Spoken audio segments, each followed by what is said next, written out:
Esto tiene que ver con la apertura de miras que la investigación cualitativa tiene que tener. O sea, no es posible que hagamos investigación cualitativa si no tenemos apertura. Y la apertura es incluso física, es cognitiva, es mental, es ver posibilidades que suponemos que no tenemos o que ni siquiera habíamos imaginado o que nosotros mismos nos negamos a desarrollar. Este ejercicio de apertura tiene que ver con esa posibilidad. Entonces es muy importante, por favor, que lo intenten, porque necesitamos aprender a ver la realidad. ¿Qué es lo que viste también? Platícanos. Se ve como una figura de mujer, una silueta de mujer. Exacto. No la ves hermosa, no es hermosa. Cuando encuentras ese momento, ¿no es maravilloso cómo resalta la figura y todo lo demás cambia? Sí, incluso ahorita ya que estoy viendo la imagen normal, ya la percibo. Claro, es que una vez que la encuentras ya no se te pierde. Ya no se te pierde. Es una especie de heroína, ¿no? Yo me la imaginé así como los Avengers o algo así. Tiene una gran capa. Yo estoy viendo igual apenas como, pero no lo veo bien, solo veo como la silueta de una dama o bueno, mujer, pero son como 4 repetidas. Es que todavía no encuentras el foco. Mueve la cabeza o mueve el foco. Si puedes mover el foco de la vista, pues si no puedes mover el foco de la vista, mueve la cabeza, acércate o aléjate de manera lenta, de forma lenta, para que lo intentes.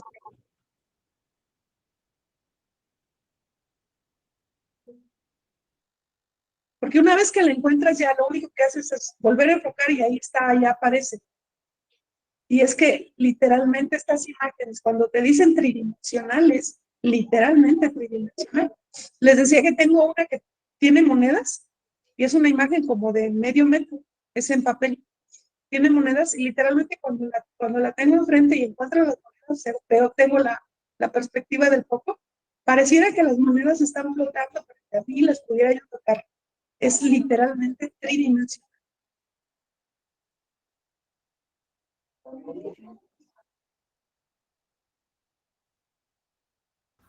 Ya pude. ¿Sí? ¿De qué forma tiene su cabello? Ah, bueno, según lo que veo, largo. Muy Y largo. como si le ondulara, o sea, como si, no chino, pero como en movimiento. Como que tuviera viento, ¿no? Que se lo está aventando hacia arriba. Muy bien, bueno, dos ya lo lograron. Merito, Salvador, ¿cómo van? ¿Cómo se ve el piso? ¿Cómo se ve la pared? ¿Cómo adquiere dimensión y todo? Mira, y estoy dándome cuenta que no es una capa, es como un chal, como que se le está cayendo, ¿no? Porque en medio no tiene nada el chal. Lo está sosteniendo con las manos y atrás se ve. Yo había pensado que era una capa. Y uno se mueve y la figura se mueve. Te vas para arriba y la figura se va para abajo. Te vas para abajo y la figura se va para arriba. Es maravilloso, literal, es una visión estroboscópica.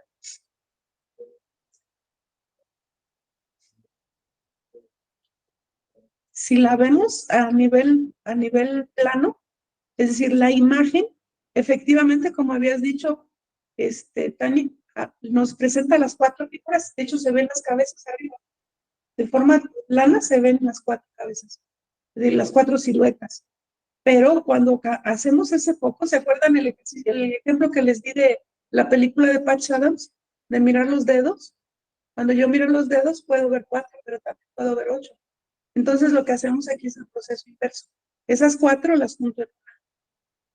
Lo que hace mi visión es que todos esos elementos que me presentan de forma plana, en cuatro diferentes posiciones, al juntarlos se convierten en una figura totalmente tridimensional. Y bueno, esa es una de las características que tiene nuestro proceso evolutivo. No todas las especies vivas, las especies animales, tienen visión tridimensional. Somos pocas especies biológicas que tenemos esa capacidad, porque se ha ido desarrollando a través de la evolución. Y eso nos da muchas ventajas prácticas, muchas ventajas evolutivas, en términos de lo que podemos percibir y de la forma en la que podemos reaccionar frente al medio. ¿Mm? Ok. ¿Quién más ha podido? Salvador no ha podido, Berito no ha podido. No, maestra, yo sigo viendo las 4 siluetas y sus capas. Acércate y aléjate. Acércate y aléjate. Sí, lo hago, a ver. De manera lenta, pero cuando te estés moviendo, si estás moviéndote físicamente, no muevas la vista, o sea, no muevas el foco de tu ojo. Si estás moviendo nada más el foco de tu ojo, no necesitas moverte físicamente. Sí, son dos posibilidades. O mueves la cabeza y te acercas, o mueves el foco y simplemente enfocas diferente. Yo lo sigo intentando, maestra. Muy bien, hermosa. Y es que de veras es tan bonito.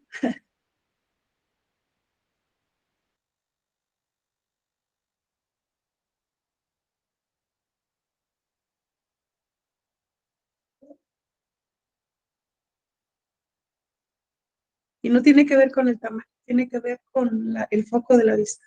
Tengo la computadora donde tengo mis presentaciones, la imagen se ve mucho más grande. Y tengo el iPad, que es en la que estoy interactuando con ustedes, con el micrófono y la cámara. Y la figura es muy pequeñita, pero desde aquí, desde donde estoy, la puedo ver perfectamente.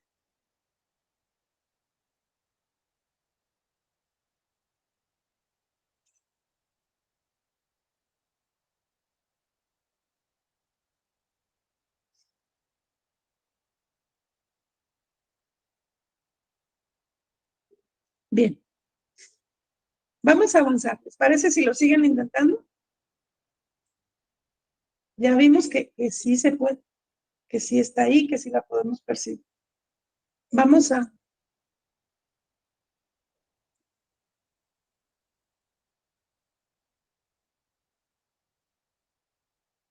dejar esa presentación y vamos a ir a nuestro tema del día de hoy.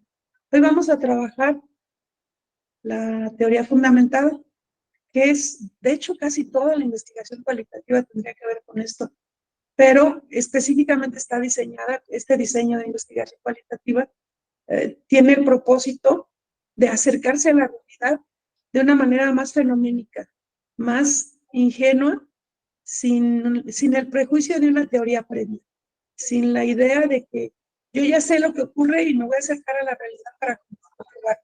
No, en este caso nos acercamos a la realidad, pero no, ni siquiera pensamos o prejuiciamos o prevemos cómo se está comportando la realidad.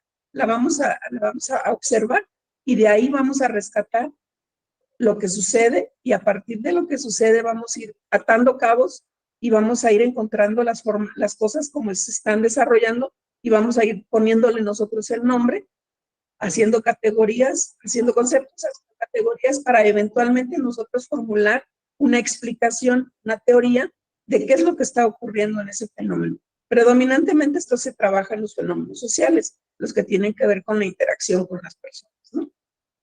Ahora vamos a poner la presentación que les hice.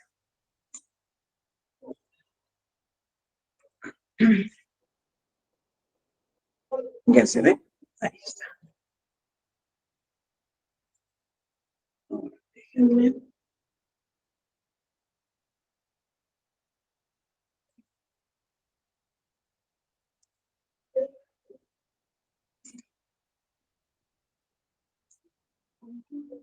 Se supone que ahí debe de estar. Que no se me abre. Ya vas a empezar con esto.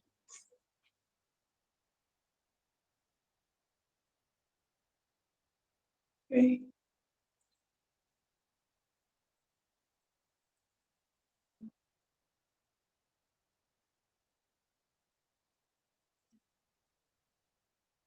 Ventana. Ok, tal vez.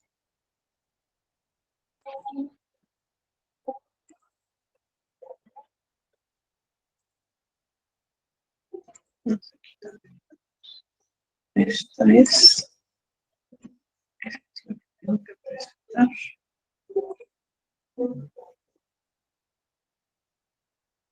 Ahí está.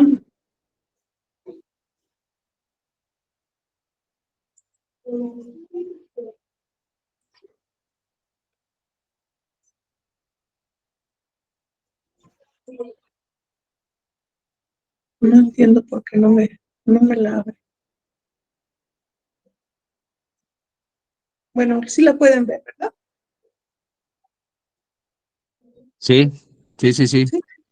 Yo la tengo en mi pantalla, yo la tengo sin la parte izquierda, no sé por qué se presenta sin la parte izquierda, la tengo pura pantalla completa. Ok. Entonces, bueno, pues vamos a avanzar. No me las mueve. ¿Por qué no me las mueve? Ah, ya, sí se mueve. Ok. Bien, la teoría fundamentada, que es el tema que vamos a abordar el día de hoy.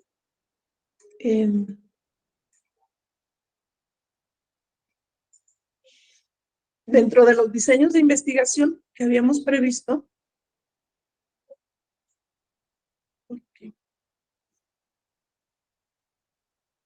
¿Por qué no te mueves?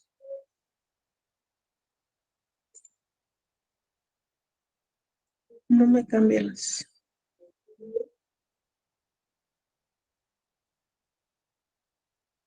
no me cambia las diapositivas.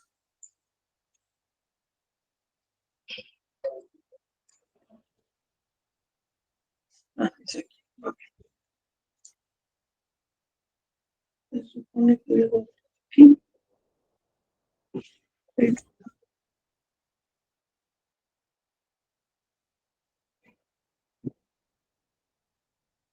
Bueno, por alguna razón no me permite que la pantalla completa se comparta, pero aquí la podemos ir observando. Si alcanzan a ver de las diferentes diseños de investigación que vimos, los descriptivos y los interpretativos, nos haría falta revisar la teoría fundamentada y el estudio de casos o inducción analítica, que también se llama, y la fase hermenéutica. Cuando hablamos de un diseño de investigación, estamos hablando en términos generales de investigación cualitativa. Y hablamos del diseño de investigación cuando hacemos un acomodo especial de las técnicas y los métodos de recopilación de la información para trabajar desde una determinada perspectiva. Entonces, ya vimos las descriptivas que tienen que ver con la etnografía, con la fenomenología. Ahora vamos a ver las interpretativas, las que tienen que ver con qué hacemos con esos datos o con esas descripciones que generamos. Y en el caso que nos corresponde el día de hoy es la teoría. ¿Cómo podemos definir a la teoría fundamentada? Bueno, la teoría fundamentada es un diseño que está planteado a partir de la realidad fenomenológica de un suceso. ¿Recuerdan lo que significa que sea fenomenológico? Significa que la vamos a observar tal y como aparece. No vamos a ni a prejuiciar, ni a pretender que sea de una determinada manera o a un juicio. Simplemente observamos la realidad como se presenta. Eso significa que sea fenomenológico. De la que se pretende encontrar las categorías implícitas, sus relaciones, es decir, cuáles son los elementos que están trabajando, los elementos que aparecen en esa situación, cuál es el tipo de relaciones o la forma en la que esto se va desenvolviendo, la manera en la que se llega a la formulación de teorías que explican esas relaciones. Esto implica que se llega a un estudio sin ninguna teoría preestablecida y se distingue lo que ahí sucede, lo que ahí emana. Muchos teóricos han trabajado la teoría fundamentada. Una de las definiciones que tenemos es que es un procedimiento sistemático, cualitativo, que se utiliza para generar una teoría que explica en un nivel conceptual amplio un proceso o acción o interacción sobre un tema sustantivo. Esta es la definición de Creswell en un libro de 2008. El método de investigación cualitativa utiliza un conjunto sistemático de procedimientos para desarrollar la teoría fundamentada que se deriva inductivamente de un fenómeno. Esta es la definición de Strauss y Corbin. Este es les pongo ahí la fuente, son datos que saqué de una presentación. Las fuentes que él cita están citadas en el video. Se los voy a poner en la referencia y se los voy a subir en la parte de atrás. Entonces, la teoría fundamentada es el estudio de la realidad de manera inductiva. ¿Recuerden qué significa que sea de inductivo? Significa que partimos de casos particulares. Yo analizo este perro, analizo este perro, analizo este perro, analizo este perro, veo cómo son, cómo se comporta, qué coman, y cuando junto la información de todos los perros que analicé, entonces saco información acerca de los perros. Puedo generalizar, pero en términos generales inicio a partir de casos particulares, uno por uno. Y una vez que junto las categorías, que junto la información, ya puedo pretender establecer algo que se aplique de manera generalizada. Entonces, es importante esta discrepancia, esta afirmación, porque cuando se trabaja la teoría fundamentada, no buscamos describir el fenómeno, lo que sería la investigación fenomenológica del caso descriptivo, que sí se busca solamente la descripción del fenómeno. En este caso, lo que estamos buscando es comprender los conceptos que aparecen en ese fenómeno, no el fenómeno, no lo vamos a describir, lo vamos a comprender en términos de relaciones, en términos de ocurrencia, en términos de vínculos, en términos de sucesiones, en términos de correspondencia. De lo que ocurre en el fenómeno, vamos a tratar de comprender las categorías o conceptos que aparecen. No solamente nos limitamos a la descripción. La descripción nos sirve para establecer cuáles son los datos que nos sirven para establecer los conceptos. Okay, aquí no sé si alcanzan a leer ustedes las definiciones. ¿Qué es lo que pretende entonces la investigación de teoría fundamentada? Pretende destacar el conjunto de categorías y conceptos que emergen de manera espontánea de un fenómeno para encontrar sus regularidades y explicaciones. Pretende llegar al desarrollo de una teoría a partir de la observación de la realidad y del análisis de los datos que de ella surgen. No pretende describirla, sino comprender un concepto o un problema en particular. Y opera de manera inductiva, es decir, parte del estudio de individualidades para encontrar regularidades que puedan ser generalizadas.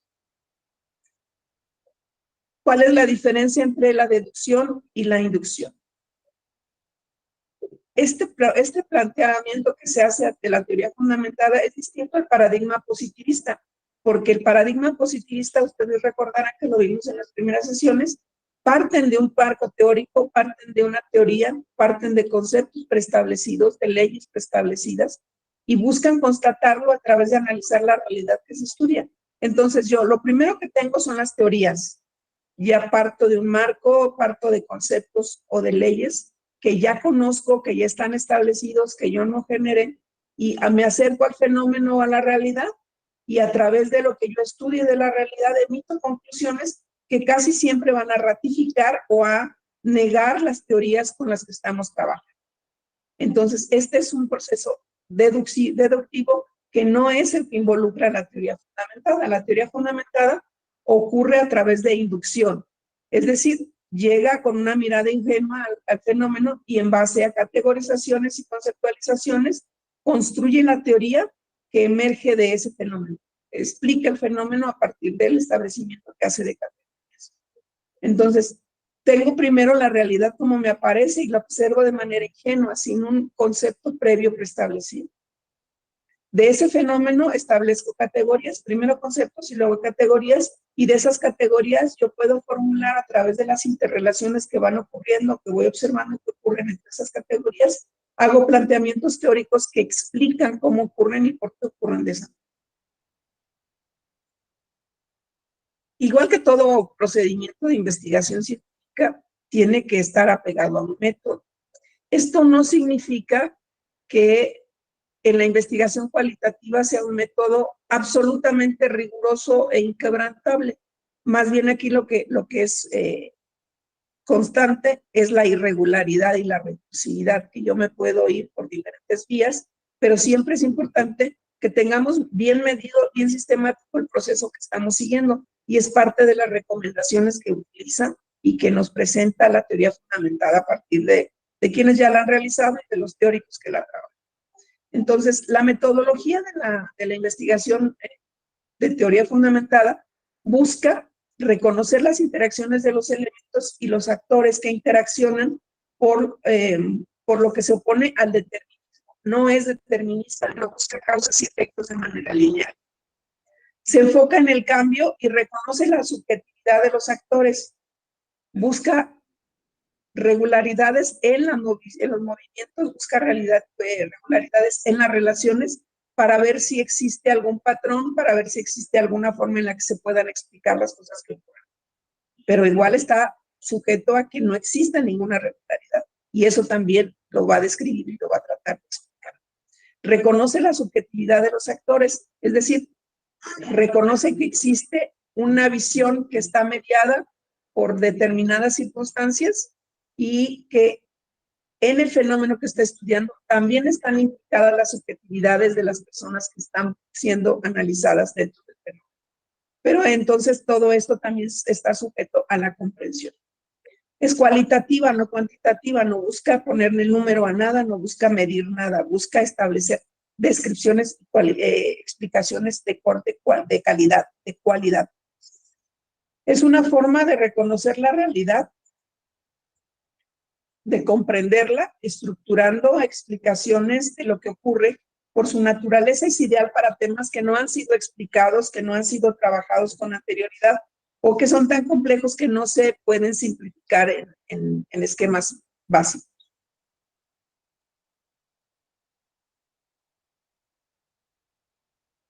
¿De dónde sacamos la información? La información va a tener siempre, tenemos el fenómeno en la realidad, pero al fenómeno en la realidad llegamos a través de varias cosas.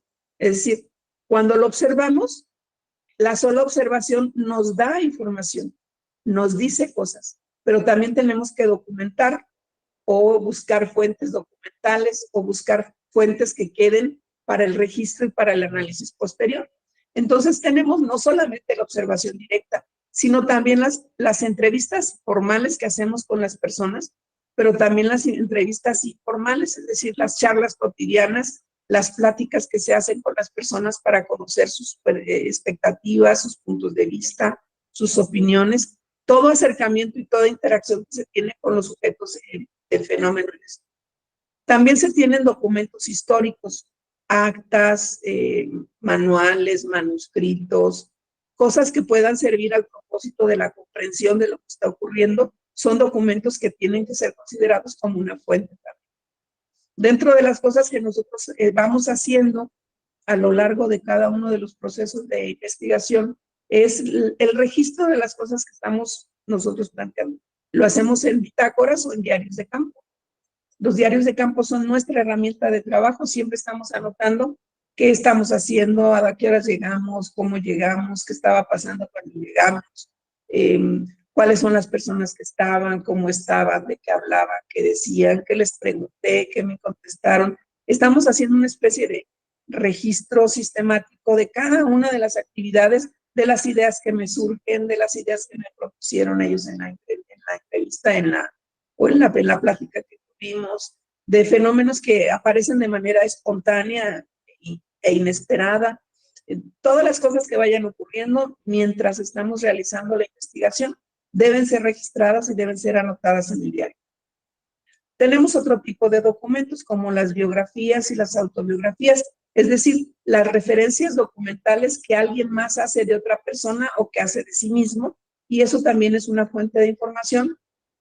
Hay dos formas en las que podemos nosotros analizar el discurso, analizar las cosas que nos dicen, es valorando lo que dicen, el contenido del discurso, pero también la forma en la que se dice.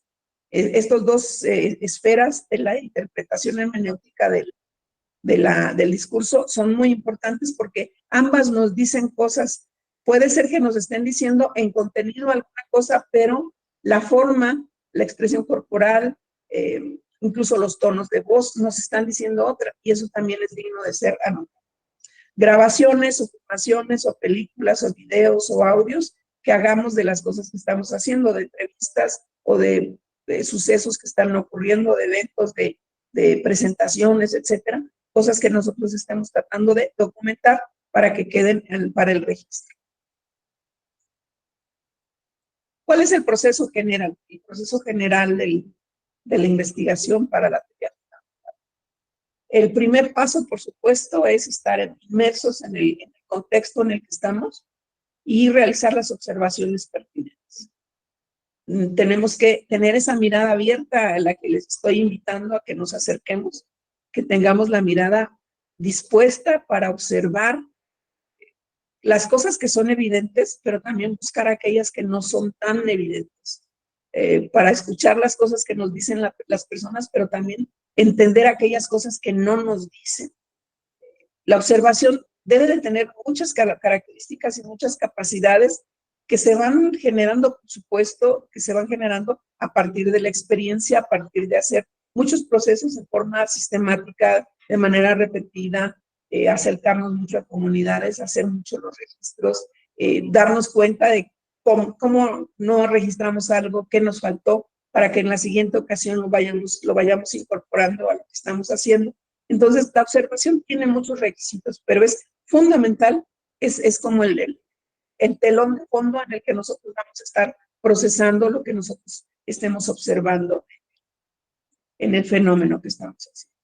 Tenemos que hacer registros. Ya vimos que existen varios que nosotros realizamos, pero bueno, también vamos a tener registros que otras personas han realizado y que nosotros vamos a analizar. De ese análisis que hagamos de esos otros documentos, también tenemos que tener notas, también tenemos que tener memorandos. De hecho, es una de las recomendaciones que viene propuesta en la metodología. No debemos dejar pasar una idea sin que la anotemos, una pregunta sin que la anotemos, una duda sin que la anotemos, una comparación que hagamos entre una cosa y otra. Hoy me dijeron esto y ayer me dijeron esto otro, lo voy a anotar. Todas las cosas que vayan ocurriendo en el proceso tienen que estar registradas. ¿Qué hacemos con esos datos que surgen de los registros? Establecemos conceptos, hacemos conceptualizaciones. Identificamos qué elementos están presentes y les ponemos nombre. Si ya lo tienen, lo registramos, y si no lo tienen, los bautizamos. El chiste es que tenemos que tener claramente identificados cuáles son los elementos que están presentes. Con los elementos que son similares, que son opuestos, es decir, de la contrastación que hacemos de los conceptos que vamos generando, que van surgiendo del fenómeno de la realidad, establecemos categorizaciones. La categorización es una de las capacidades más importantes que tiene la mente humana. Y bueno, está establecida está estudiada, está analizada y está categorizada y está definida desde Aristóteles. Él nos explica a partir de la sistematización que hace de las distintas ciencias que tenemos que aprender a clasificar y a poner las cosas con quienes tienen que estar. Es decir, es un experimento que hacemos mucho con los niños, ¿no? A partir de las teorías de Piaget también. Esta capacidad de que les damos a los niños muchas cosas diferentes y les decimos, ordénalas. Muchos niños van a ordenarlas por tamaño, algunas otras los van a ordenar por colores, algunos otros las van a ordenar por forma, y todos los círculos acá, todos los triángulos acá, todos los cuadrados acá, o todos los verdes, o todos los rojos, o todos los amarillos, o todos los chiquitos, los medianos y los grandes. Eso es establecer categorizaciones. Cuando categorizamos, organizamos los conceptos que se parecen en torno a un criterio. Establecemos algo y a partir de ese algo los agrupamos, y eso para nosotros se va a convertir en una categorización, en una categoría. Cuando ya tenemos la categorización, se empiezan a hacer los juegos de teorizaciones. Es decir, esas categorías, cómo están interactuando entre sí, cómo se comporta una con otra, por qué se relacionan de esa manera y por qué no se relacionan de otra. Y establecemos, la teorización no es otra cosa más que la explicación que le damos a la forma en la que se está trabajando, en las que están trabajando esas diferentes categorías, esas diferentes relaciones, esas diferentes secuencias, esas diferentes concatenaciones de cosas que aparecen juntas o cosas que aparecen de manera contrapuesta. La comparación siempre es algo que va a estar sucediendo. Lo que vamos a teorizar tiene que ver con la identificación de los diferentes tipos de relaciones y de los diferentes tipos de ocurrencia, de las categorías y de los conceptos que hemos determinado. Recuerden que aquí no estamos hablando de conceptos o de teorías o de categorías que ya estén establecidas. Estamos hablando de que estamos nosotros generando, creando y comprendiendo un fenómeno desde darle nombre.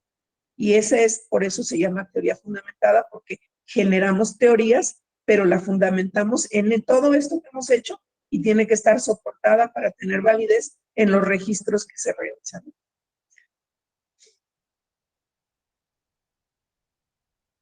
El autor del que saqué la información propone 10 pasos de esta metodología y estos 10 pasos, después les presento otro que tiene otros más pequeños, que son 7, pero nos explica lo que tiene que ocurrir.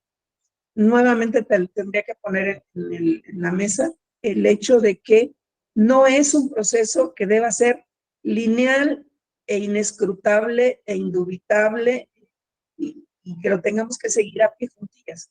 Es la forma en la que tenemos que proceder frente a la realidad, pero la realidad misma nos va a ir dando pautas para saber si nos regresamos, si tenemos que reandar o si tenemos que replantear lo que habíamos replanteado desde el inicio.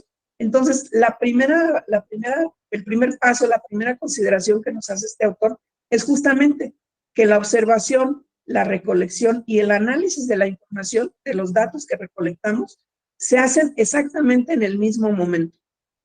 Yo recolecto y analizo, pero al momento de analizar veo si la recolección o el planteamiento que hice para saber qué recolecto estuvo bien o no estuvo bien, si me falta o tuve que haberle agregado algo o tuve que haber quitado algo. Y entonces esta recursividad me plantea la posibilidad de regresarme a la recolección para volver a hacer el planteamiento y el análisis.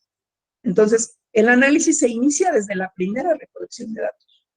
Y la recolección y el análisis se dan de forma concomitante. Siempre estamos obteniendo información, pero al mismo tiempo escrutando esa información, al mismo tiempo investigando de esa información qué nos dice y por qué aparece y en dónde está y cómo se relaciona una información con otra información, si nos hizo falta algo, las eventualidades que en este tipo de fenómenos, en este tipo de investigaciones, van a estar presentes siempre, cosas que no teníamos previstas y que de pronto surgen y tenemos que estar claros para ver qué hacemos con esa información, la incorporamos, cómo la incorporamos, por qué se dio. Todo este tipo de preguntas son preguntas generadoras dentro de la investigación, se va dando en cada uno de los pasos que tenemos nosotros del proceso. Los conceptos que vamos a ir generando solo importan si son recurrentes, es decir, algo que apareció hace 3 meses y nunca más volvió a aparecer, no va a ser un dato que me interese mucho, pero una información, un concepto que apareció hace 2 semanas, hace 3 semanas, hace 4 semanas y que sigue apareciendo de manera recurrente, eso es algo que tengo que tomar en cuenta para poder incorporarlo dentro de mis categorías. La unidad básica de análisis. Lo que hace la investigación para formular las teorías no se basa en las personas, no se basa en el fenómeno en sí mismo, sino en los conceptos que generamos del fenómeno. De ahí que esta parte de la conceptualización, del definir qué es esto de lo que estoy hablando, es muy importante, porque esto es lo que nos va a dar pauta y lo que va a ir informando, lo que le va a ir dando solidez a nuestra investigación, es de qué manera nosotros establecemos los conceptos. Les pongo un ejemplo muy sencillo. Eso es algo que nosotros hacemos mucho, pero que también se hace desde el trato que tenemos con los niños. Cuando un pequeño está enojado o cuando un pequeño tiene una emoción, lo primero que buscamos es que le ponga nombre a esa emoción. ¿Qué es eso que sientes? ¿Cómo se llama eso que sientes? ¿Estás triste? ¿Estás enojado? ¿Estás decepcionado? ¿Te sientes temeroso, te sientes ansioso, ponle nombre a esa emoción. Y una vez que le ponemos nombre a la emoción, es mucho más fácil saber cómo procesar. A esa emoción luego le asociamos un color y a partir de ese color lo vamos procesando hasta que se quitó el enojo, se quitó la tristeza. Pero siempre partimos de ponerle nombre. El hecho de darle nombre a las cosas es fundamental, no solo para poder comprenderlas, sino también para poder procesarlas. La unidad básica de análisis, lo que analizamos en la investigación de teoría fundamentada, son los conceptos. Entonces yo tengo conceptos X, A y B, y esos conceptos se parecen, pero también tengo conceptos C y D, que a lo mejor no se parecen tanto con los A y B, pero que pueden estar concomitantes, pero también voy a tener conceptos E y F, y voy a tener diferentes tipos de conceptos, y esto me va a dar lugar a la categorización. Cuando yo tengo conceptos 1, conceptos 2, conceptos 3, que ya vimos que no se parecían tanto, voy a ir analizando qué tanta estos están interrelacionados con estos o están interrelacionados con estos otros, y si esos pueden constituir una categoría.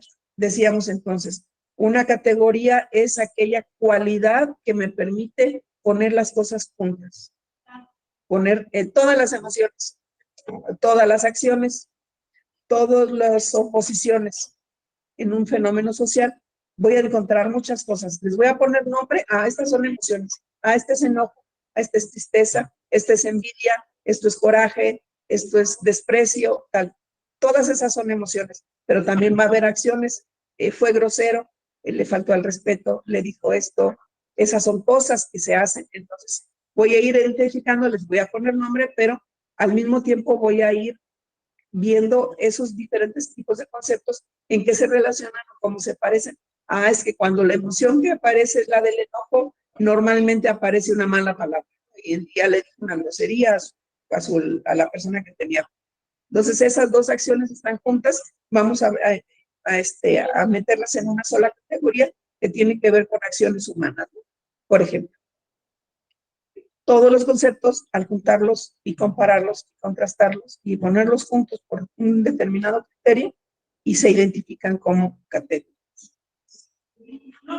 Lo importante de este proceso de conceptualización y categorización es que va pasando de cosas más concretas, como le dijo una grosería, o como se puso a llorar, o como se sonrieron, a cosas mucho más abstractas. Es que se sentía triste, o es que tenía la expectativa de, o es que, y vamos haciendo abstracciones que tienen más que ver con cosas que no son evidentes. Pasamos de lo más básico, de lo más evidente, de lo más tangible, a la establecimiento de categorías y conceptos que no son tan evidentes y no son tan tangibles, y estos van teniendo mayor nivel de abstracción y al mismo tiempo también mayor capacidad explicativa. Entre más comprendamos causas que no son evidentes o fenómenos que no son tan evidentes, vamos a poder explicar las cosas que sí lo son. Y esta es otra forma de decir más o menos lo mismo. Tengo yo aquí una categoría determinada, tengo otra categoría determinada, las que les puse categoría A, categoría B, categoría C, y cada una es distinta, y cada una establece cuáles son los tipos de conexiones de los conceptos. Es decir, la categoría 1, 2 y 3 de la categoría A van a tener conceptos que a lo mejor no se parecen con el 2, pero que en términos de la categoría sí pueden estar. Son más abstractas que los conceptos y tienen más capacidad de explicación a partir de rasgos comunes, las relaciones existentes entre los conceptos que las integran, y van adquiriendo cada vez un mayor nivel de abstracción, hasta que tengamos una categoría que abarque todas las categorías. ¿Cómo establecemos las teorías? Las teorías, decíamos, es la explicación que se le da a las cosas. Yo estoy explicando, estoy tratando de comprender cómo se dan, por qué se dan y cuáles son las relaciones que tienen, si hay algún fenómeno de concurrencia, de sincronicidad, de oposición, etcétera. Yo trato de identificar esas regularidades en las interacciones.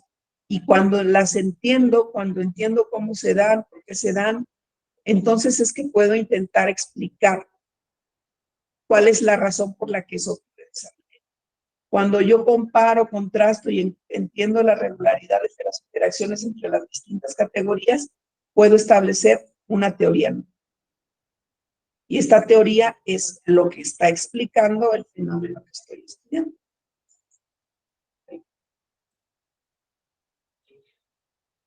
¿Cómo vamos a obtener la explicación? La selección de la muestra tiene que ver con las ideas o los conceptos que vamos a analizar para justificar la explicación que estamos dando. Una vez que hicimos un planteamiento, un borrador de nuestra explicación, vamos a ver si esto ocurre de esta manera.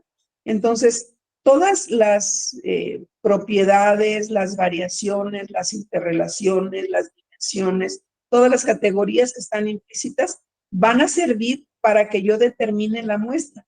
Y la muestra, si bien es cierto que va a involucrar a las personas que están viviendo en ese proceso, en esa realidad o ese fenómeno que estoy estudiando, no me van a interesar en términos individuales o como personas, sino a partir de los conceptos que generé, que son los que estoy estudiando y me interesan. Yo voy a determinar cuáles son los conceptos que están en mi explicación y esa explicación la voy a centrar en analizar el concepto, no las personas. No voy a hacer un estudio de las personas, sino de las categorías y los conceptos que estoy estudiando.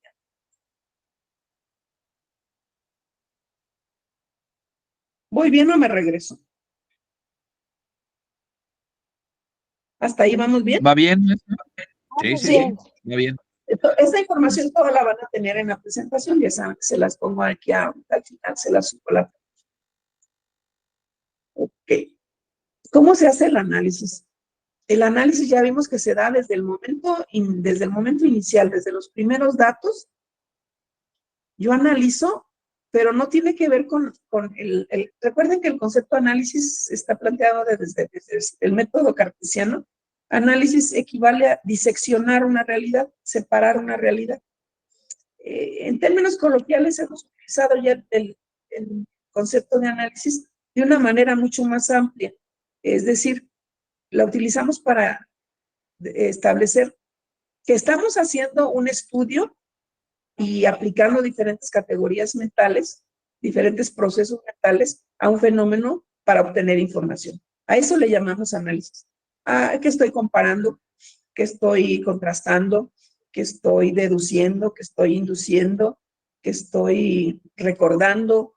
¿Qué estoy pronosticando? Todas estas son capacidades de la mente que se aplican a un fenómeno, a un estudio. Traté de representarlo con esta figurita hay una totalidad, pero de esa totalidad puedo hacer clasificaciones, dijimos, y establezco mis categorías. Aquí tengo categorías. Pero ¿qué hice para que esas categorías estén ahí?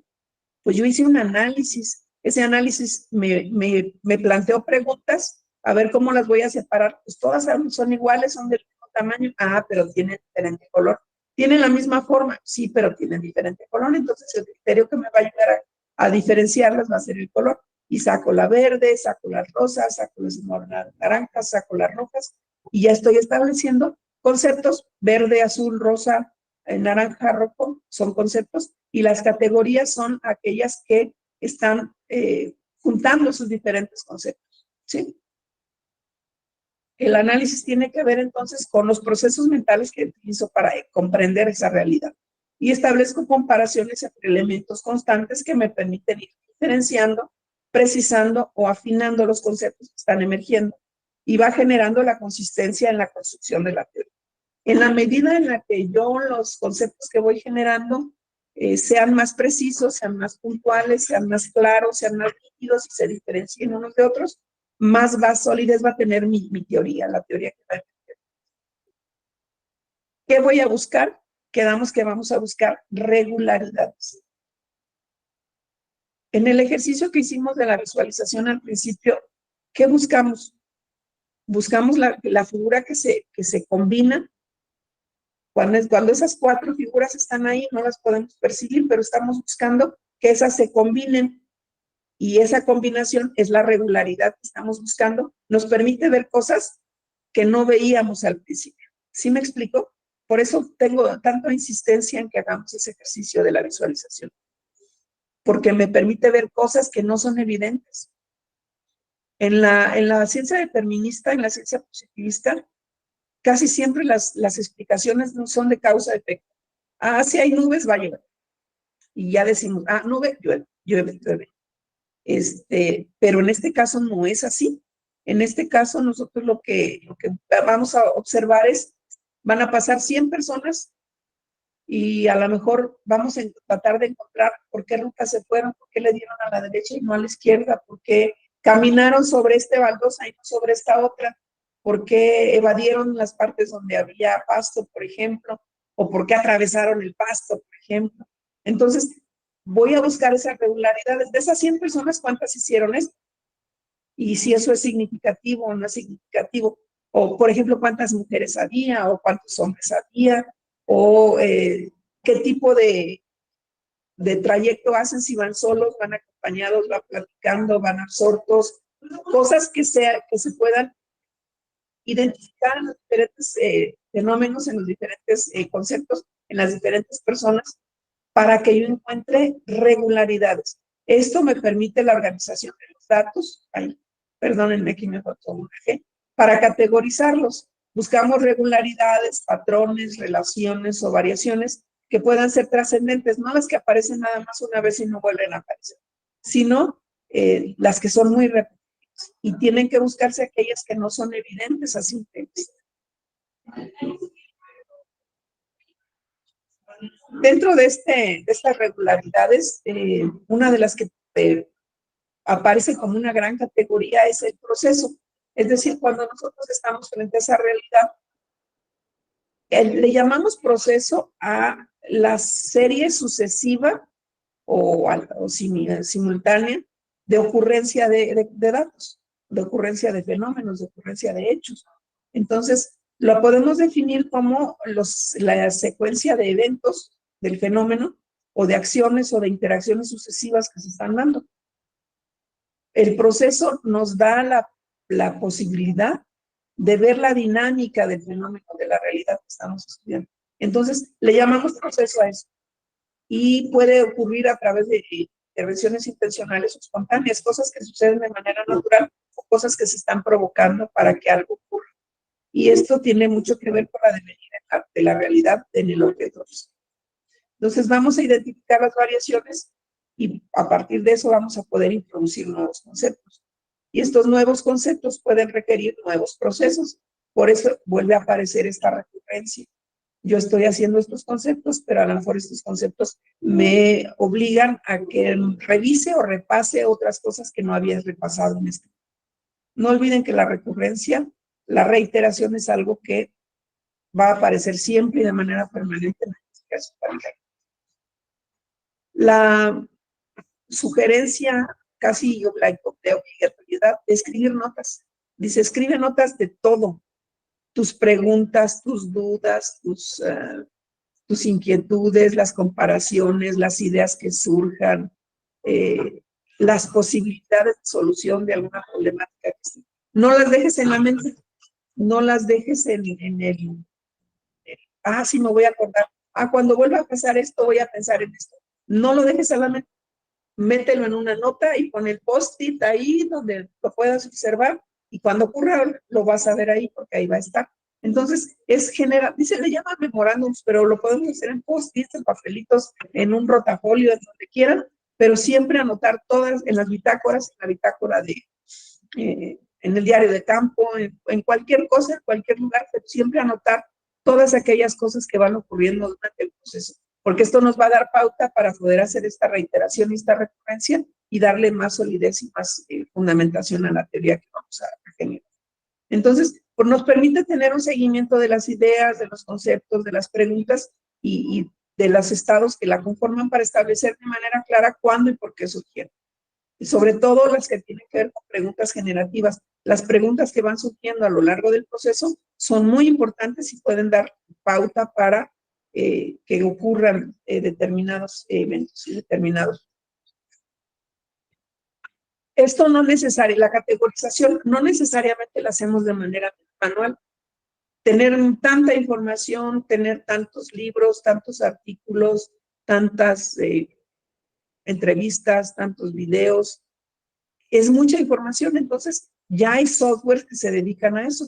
Les había yo comentado que yo utilizo es el Atlas T, pero aquí este autor nos recomienda también este Nudeist. Cuando uno lo busca aparecen cosas raras, así que es Nudeist, IST separados. Estos software uno los alimenta con la información, con la entrevista, con el artículo, y a partir de las funciones que tiene determinadas ahí, podemos nosotros buscar el concepto que queremos, sacar cuáles son los conceptos que están más presentes, cuántas veces aparece la palabra unidad, cuántas veces aparece la palabra esperanza, cuántas veces aparece la palabra dolor, cuántas veces aparece la palabra amor, etcétera, etcétera, lo que tenga que ver con el fenómeno que estamos estudiando.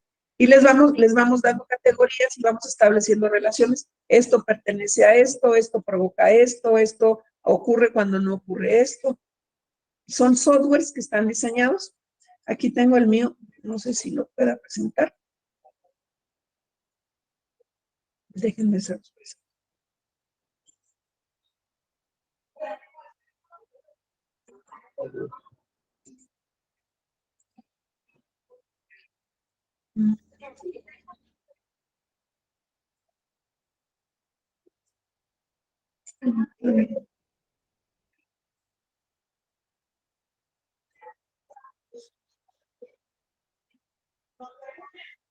¿Lo pueden ver ahí? Estos son los proyectos que tengo generados.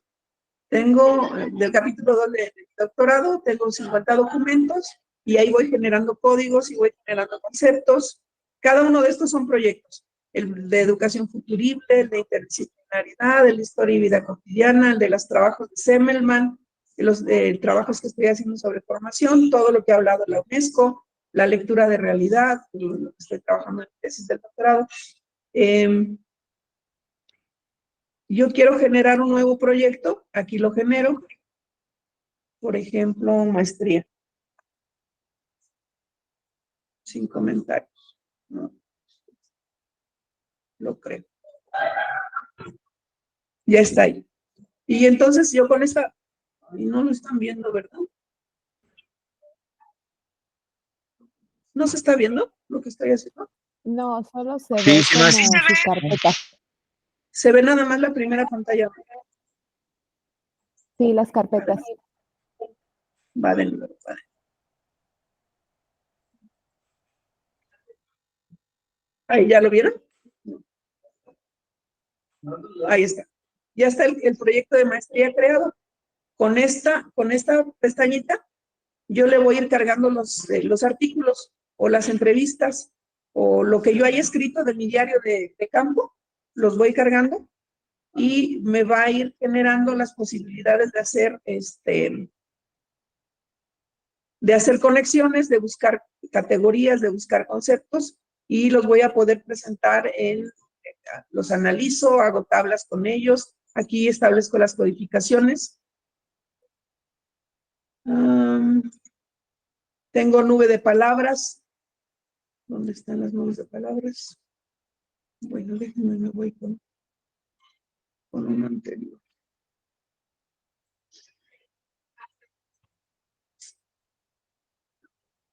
No se ve, no sé, es que no se me cambia.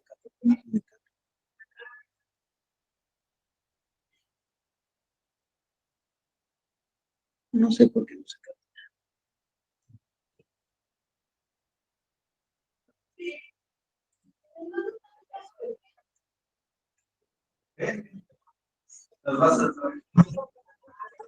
¿Sí?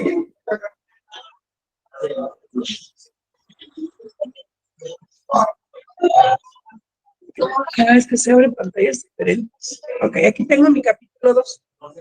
Ya lo pueden ver, ¿verdad? Este capítulo 2 tiene 50 documentos. Estos son los documentos que le cargaba. Un libro de Semmelman, un libro de Colonizar el Saber, de colonizar la paz, comunidad en busca de seguridad, aprender a enseñar, etcétera, por el tema que estamos trabajando, ¿cierto? Entonces,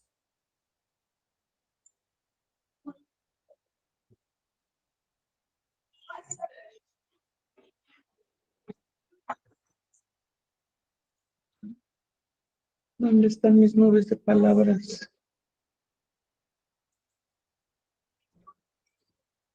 Ay, ¿dónde fue? ¿Qué hice? ¿Dónde está?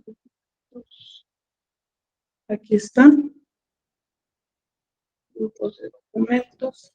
Y de estos documentos yo puedo, por ejemplo, buscar. Aquí le doy el término que quiero buscar y me lo va a ir encontrando.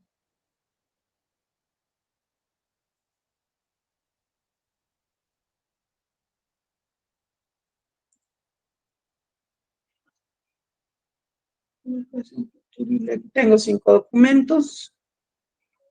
Son estos, los 7 saberes del saber necesario, reimaginar, todos son documentos de la UNESCO. Y nada más que aquí no he establecido los códigos todavía. Aquí aparecen los códigos que yo voy generando. Crear códigos. Aquí en crear códigos aparecen los códigos. ¿Por qué no se ve? Es que no se ve lo que estoy haciendo. Entonces yo creo un código libre, creo un código preestablecido o le digo que me busque los códigos más frecuentes y los puedo ir representando. Los puedo ir representando.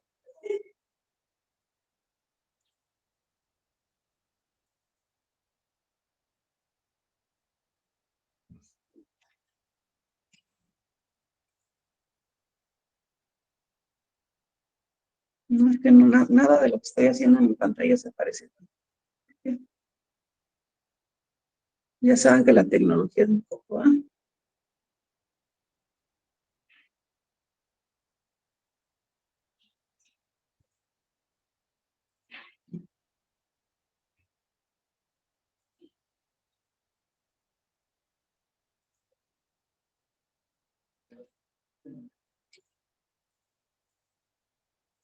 No, no sé por qué no se ve.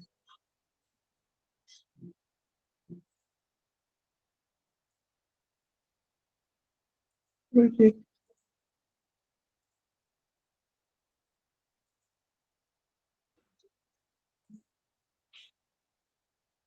Aquí es donde se forman los códigos.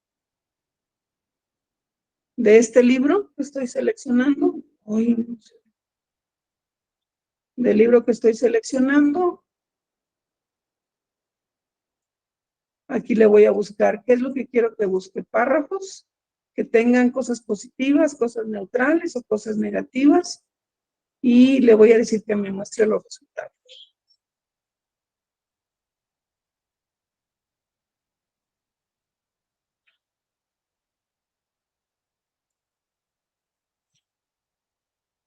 Genera el proceso y él me va a decir en qué párrafos y en qué página del documento están los conceptos que tengan que ver con cosas positivas, cosas negativas o cosas neutras en términos de la categoría que se está trabajando. Está haciendo el proceso. A ver si lo muestra acá, porque acá yo ya lo tengo.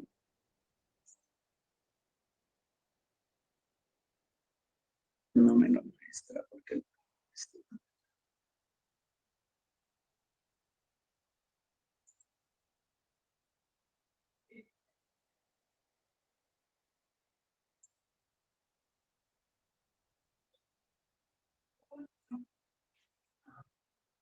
Parece como si se generara en otra ventana, que tengo que salirme y volver a abrir esa ventana.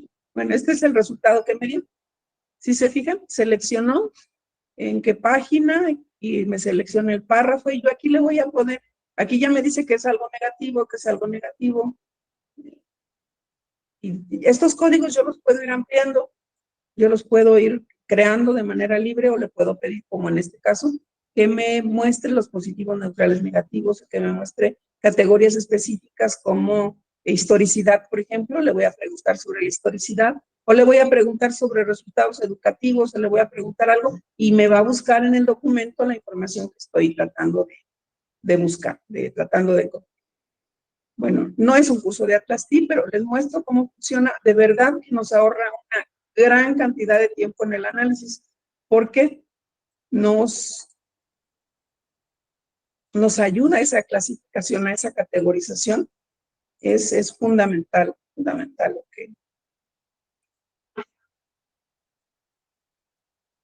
lo que nos puede ayudar. Entonces, pues esto es lo que nos ayudan para la categorización. Los softwares nos ayudan a ahorrar muchísimo tiempo. El proceso más difícil de toda investigación es realizar el análisis de la información. Particularmente en este caso, en toda la investigación cualitativa, vamos haciendo este proceso de manera concomitante, vamos evaluando, vamos analizando, vamos categorizando, vamos regresándonos, vamos componiendo, vamos rellenando los huecos que teníamos en los procedimientos, y vamos haciendo un proceso que es muy rico porque es muy recurrente, porque es un proceso que nos plantea estar pensando siempre en lo que estamos haciendo, hacia dónde vamos y por qué se está dando lo que está sucediendo en este momento. Y eso es un ejercicio de pensamiento muy, muy interesante. Luego hacemos el planteamiento de las hipótesis. La hipótesis no es otra cosa más que la explicación posible a los fenómenos que estamos tratando de analizar. Entonces, es toda posible hipotetización sobre las relaciones detectadas que se formula, se revisa y se debe probar durante el proceso de investigación. Aquí no nos esperamos a que ya hayamos terminado todo el análisis para verificar si se trata de algo válido o no, sino que lo hacemos de manera sistemática, en forma reiterada, en forma secuencial, cuando estamos haciendo la recolecta de información o cuando estamos haciendo el proceso de información. A este proceso de estar hipotetizando y probando, hipotetizo y pruebo, se le denomina codificación axial. Es uno de los 3 tipos de codificación que existen.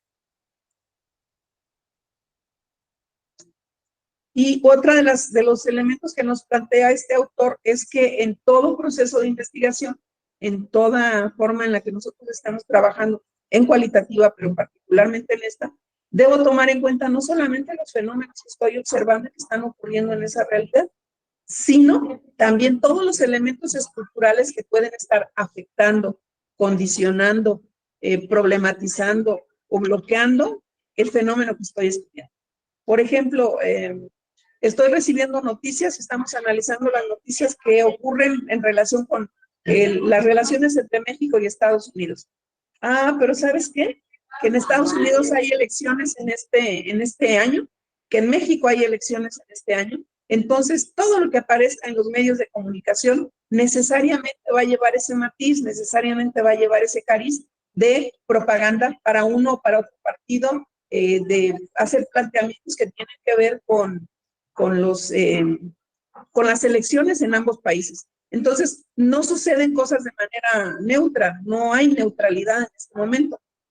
A lo mejor en tiempos que no son de campaña, podría tener más veracidad lo que escuchemos en los medios de comunicación, pero en tiempos de campaña sabemos que son procesos de campaña y que normalmente están plagados de mentiras. Este tipo de consideraciones en corte económico, de corte político, de corte social, incluso de corte atmosférico, por ejemplo. ¿Sabes qué? Que estamos en un proceso de pandemia. Entonces las cosas no están ocurriendo de manera normal, no están ocurriendo de la manera en la que podrían estar sucediendo siempre. O que estamos en una guerra, están subiendo los precios y está todo, pues porque tenemos una guerra que está ocurriendo. Si bien ocurre del otro lado del mundo, todo lo que ocurre de aquel lado también nos está afectando a nosotros. Este tipo de consideraciones siempre tienen que estar presentes, invariablemente tienen que estar presentes. Ok, decíamos que hay varios tipos de codificación. Como se dan cuenta, el proceso más importante de esta metodología de investigación es la generación de los conceptos y la codificación, la categorización que se hace para poder generar la teoría. Ese es como la médula, la médula del huesito. Lo que yo tengo que generar va a tener que estar sustentado, que se acuerda que dijimos que la base de análisis son los conceptos, pero ¿qué hacemos con esos conceptos? Tiene que ver con la categorización y tiene que ver esto con la codificación.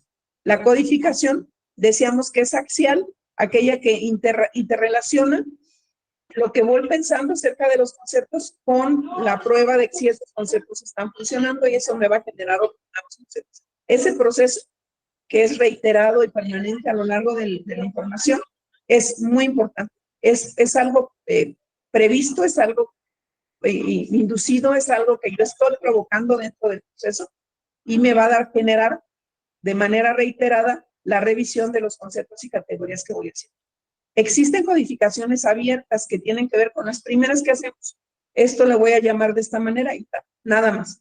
Pero también existen codificaciones selectivas, aquellas que dicen, este elemento me sirve para justificar esto, o me sirve para oponerme a esto otro. Y entonces ya esa codificación que hago yo no es neutra, no es aislada y no es aleatoria y no es abierta y no es coaxial.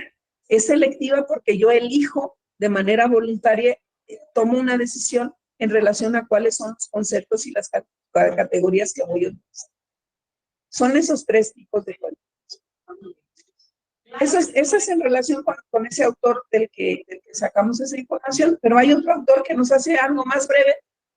Lo mismo, y esto lo puse con la intención de que ustedes se den cuenta que el proceso existe, que el proceso se va dando y que puede tomar muchas formas, pero siempre tienen elementos comunes y ahorita ustedes los van a detectar. La fuente es otro autor. ¿Cómo hacemos la investigación cualitativa de acuerdo con este otro autor? Se hace una apertura al enfoque. Toda teoría fundamentada es inductiva y la inducción se mueve de lo particular a lo general. Se desarrollan teorías o hipótesis a partir de muchas observaciones, no de una sola, no de 3, no de 4, sino que tenemos que hacer un gran campo de observación. El segundo elemento que da es que el análisis se hace de inmediato, es decir, datos que estamos recabando, datos que estamos analizando. No nos esperamos a tener muchos datos para poderlos analizar. El tercero es que codificamos y comparamos, hacemos categorías.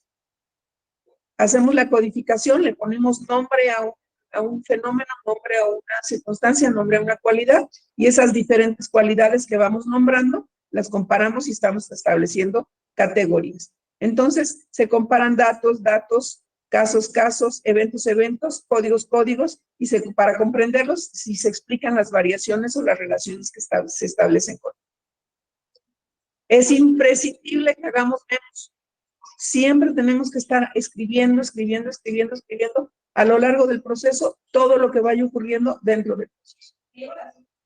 Puedo referirme a eventos, casos, categorías, relaciones entre categorías, ya nos dijo el otro, preguntas, dudas, aportaciones de otras personas, libros que aparecen que tratan ese tema, todo lo que tenga que ver en función con el proceso de investigación, no debemos dejarlo a la mitad. El muestreo o la forma en la que selecciono los elementos que voy a justificar es la parte en la que se informa a través de la codificación, la comparación y la redacción de notas para poder hacer los planteamientos hipotéticos, los planteamientos que van a explicar el fenómeno y su relación. Otro elemento, no sé si se lo mencioné con el otro autor, pero también lo menciona mucho. Tenemos que tomar como importantes aquellos conceptos que son repetitivos, muy repetitivos. Pero ¿cuándo nos detenemos? Nos vamos a detener cuando esos conceptos ya no sean más diferentes. Cuando siempre aparezca ese, o aparezcan esos 5 puntos y no aparezca nada más, ok, hasta ahí lo dejamos. Entonces a esto se le llama saturación teórica. Cuando ya todo lo que ocurría tenía que haber ocurrido, todo lo que tenía que haber ocurrido, perdón. Estamos en una saturación teórica, ya no hay nada que nos aporte. Si estudiamos otros más casos, ya no va a haber ningún elemento nuevo que nos aporte. Y finalmente se produce la teoría. Los resultados del estudio hacen el planteamiento de una teoría que es nueva, que no se había planteado antes, que explica un fenómeno que no se había estudiado antes o que lo explica de una manera diferente. Pero todos esos elementos tienen que estar relacionados en todo coherente. Por eso es importante las notas, es importante los registros, porque todos esos son los que le dan solidez a la explicación que estamos dando. Si se fijan cómo son distintos planteamientos, pero dicen lo mismo, y seleccionan y señalan aquellas cosas que son lo más importante del proceso. ¿Qué ventajas nos presenta esta forma de investigación en relación con otro tipo y sobre todo en relación con la investigación positivista, con la investigación que tiene que ver con lo cuantitativo? Primero, que se eliminan los prejuicios teóricos. Una de las críticas que se hace mucho al positivismo y a las investigaciones de corte cuantitativa es que lo único que hacen es comprobar lo que ya se sabe. Es como, yo estoy haciendo este estudio para verificar que la ley de la conservación de la masa funciona, o que la ley de tal cosa funciona. Entonces, no hay un prejuicio teórico, no se parte de algo preestablecido, sino que se analiza la realidad de manera abierta. Se abordan realidades nuevas, involucra todos los elementos. Ya vimos que no solamente los que están ocurriendo, sino que tiene que tomar en cuenta panoramas mucho más amplios, que a lo mejor en este momento no están presentes en este foco que yo tengo del fenómeno, pero que invariablemente lo están afectando, porque forman parte de una totalidad. Y que es muy rica conceptualmente, es decir, nos aporta muchísimos elementos nuevos, novedosos, creativos, y nos enseña muchísimas más cosas que si solamente nos aprendemos una teoría o decimos es que el plano decía esto y esto tiene que estar ocurriendo aquí. Nosotros en este caso, como estamos nosotros analizando la realidad, conceptualizándola, estableciendo relaciones, no estableciendo, identificando relaciones, esto nos hace que seamos mucho más creativos y nos aporta muchísimo más que cualquier otro tipo de investigación. ¿Qué desventajas tiene? Por supuesto que tiene desventajas. Que no sabemos y no es posible pronosticar un tiempo. No puedo yo decir, esta investigación la voy a desarrollar en 3 meses o en 1 año o en 5 años. No lo sé porque el mismo proceso me va diciendo qué tanto voy avanzando, qué tanto me regreso, qué tanto planteo, qué tanto replanteo. Y entonces el tiempo puede ser tan amplio como lo podamos o tan corto como el mismo fenómeno lo vaya diciendo. Si no tenemos esta sistematización de ir anotando, de ir haciendo el análisis, de ir haciendo cada uno de los pasos que están señalados, nos podemos perder y la solidez de la teoría que generemos no va a ser buena. Entonces, toda la información que generamos puede convertirse en algo muy disperso. Y por ello se requiere una gran capacidad de concentración y una gran sistematización en la forma en la que se está trabajando. Estas son las fuentes, aquí vienen los 4 elementos que analizamos. Y con eso termino la presentación, pero quiero presentarles ¿dónde me voy? ¿Por qué me voy? Presentarles un ejemplo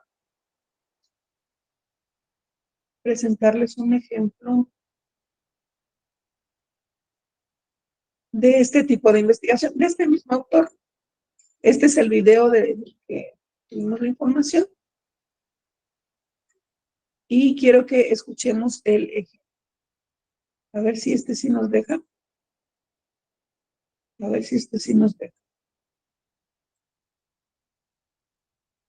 Para hacer un ejemplo, es un ejemplo que estoy inventando yo en este momento.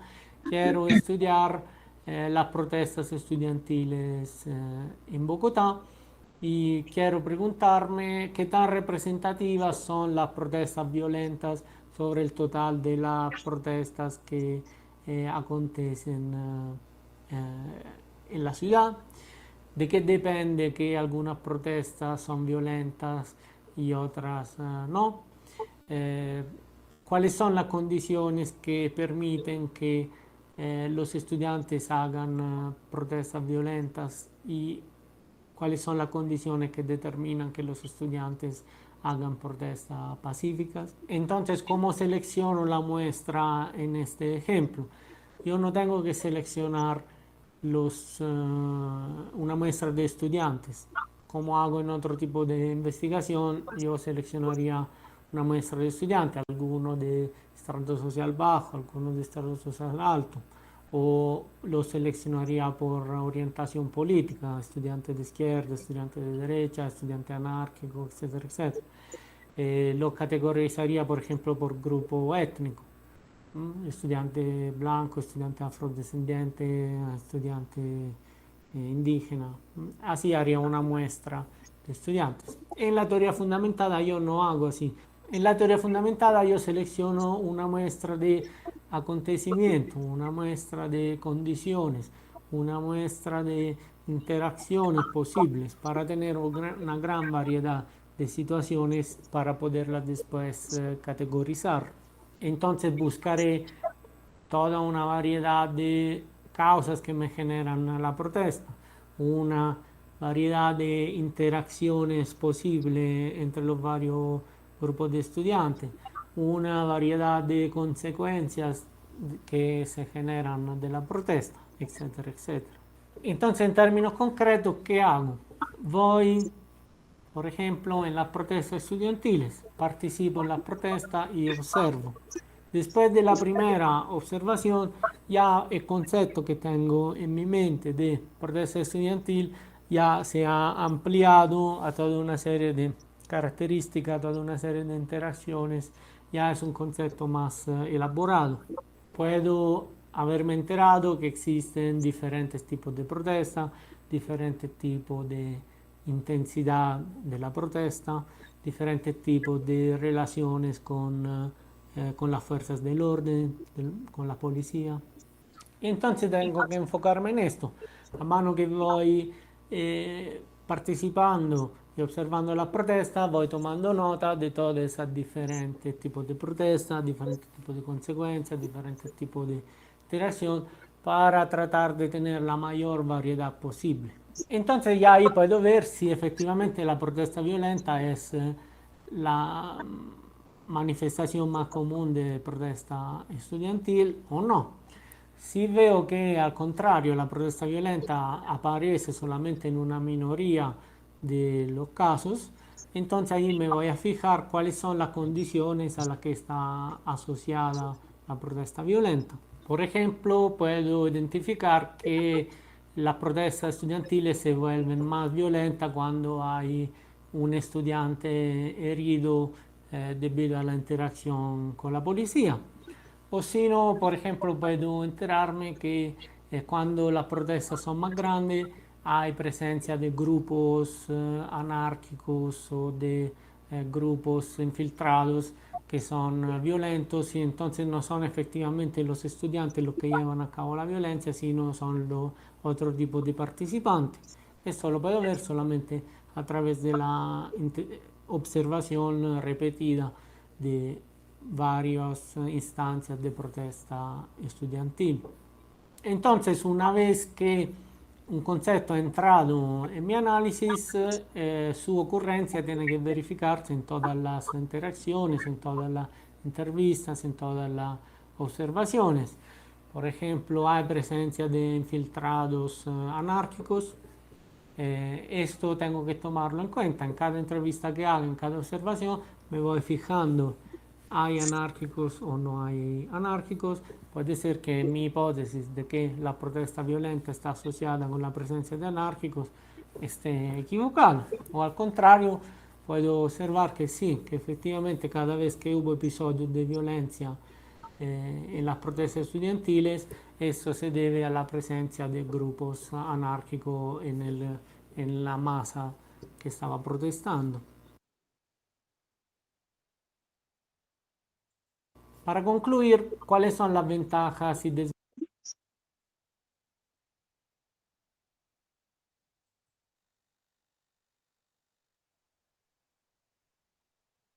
¿Listo? Sí, sí les quedó más o menos el ejemplo.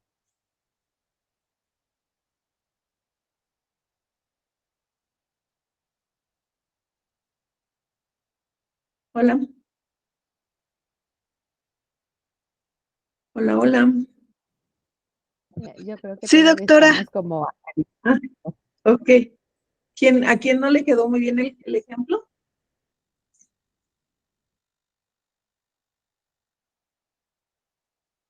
Bueno, se dieron cuenta cómo en la narrativa que va haciendo este doctor, es de una universidad de Salamanca, el material, por supuesto, es de él, de la universidad, hace mucho énfasis, hasta de manera gráfica, que tenemos que estar anotando.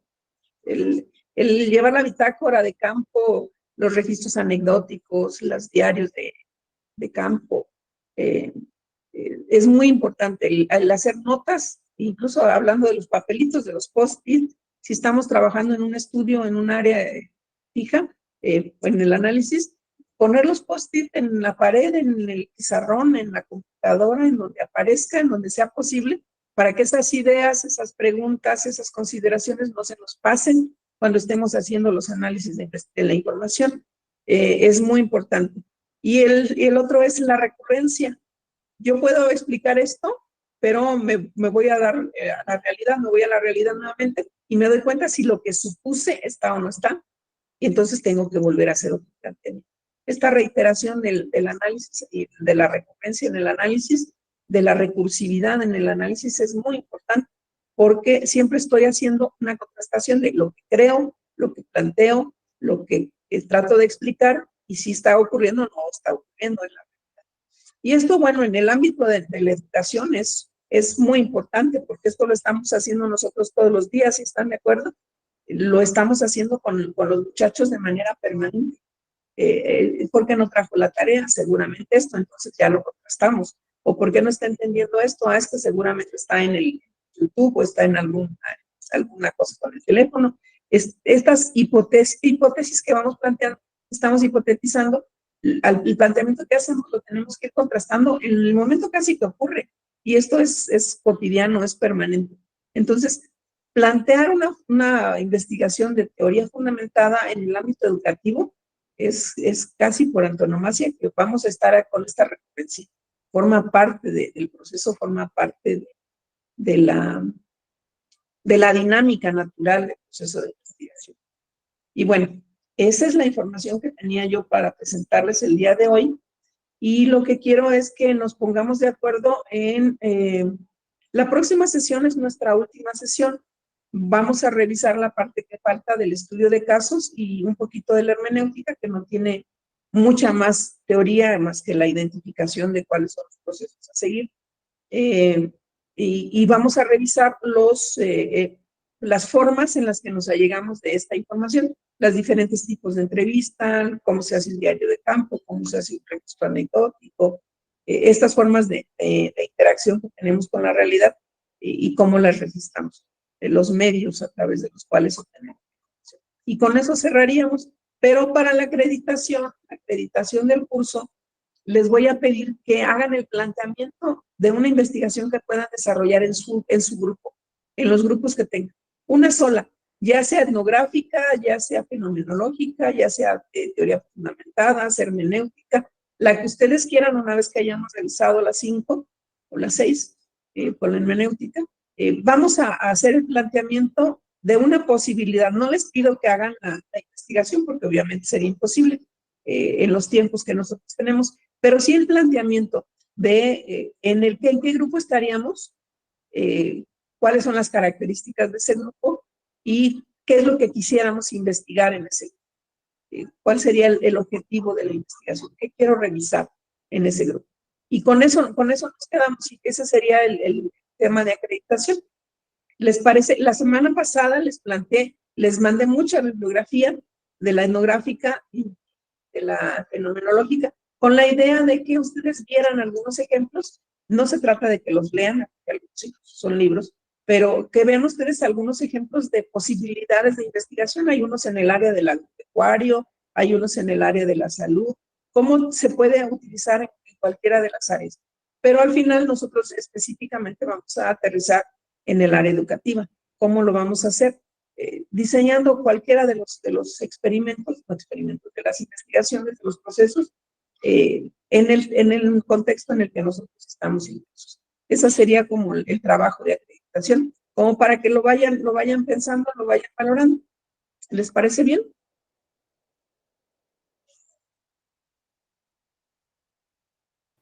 Sí, sería Claro que para sí, la maestra. próxima semana. Sí, no es para la próxima semana. sería después.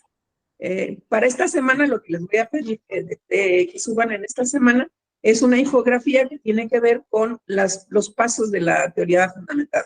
Lo que vamos a hacer de tarea para esta semana es una infografía, se los voy a poner en la plataforma, una infografía sobre la teoría fundamental. Después de las siguientes sesiones, entonces que sí van a tener que hacer el diseño de la investigación, ya que tengan el panorama de las 6 que vamos a revisar. Muy bien. ¿Sí? ¿Todo bien entonces? Sí, sí está más o menos clara, no les causa problema comprenderlo. ¿Cuál es la diferencia? ¿Cuál sería la diferencia en relación con la etnográfica, por ejemplo? En la etnográfica, acuérdense que hacemos descripciones. La etnográfica es descriptiva y esta es interpretativa. Esta busca explicaciones. La etnográfica describe las cosas como son. Esa es la gran diferencia y por eso las dos categorías entre descriptivas e interpretativas. La etnográfica aparece de hecho siempre, lo que hacemos es un estudio etnográfico literal, pero el propósito en la teoría fundamentada es buscar explicaciones que den cuenta de por qué suceden las cosas como suceden. Por ejemplo, en el ejemplo que pone el doctor de esta Universidad de Salamanca, es Sevilla. Él está interesado en identificar cuáles son las causas que producen que una manifestación estudiantil llegue a la violencia.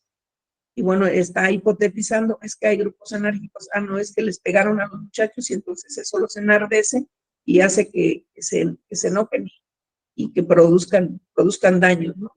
Que agredan a los demás. Está hipotetizando, va en el proceso buscando explicaciones de por qué se dan esas cosas. En un estudio etnográfico simplemente describiríamos las cosas que suceden, pero no estaríamos buscando explicaciones. Esa sería una gran diferencia en relación con una u otra. Pues muy bien, ¿alguna pregunta, alguna duda que tengan?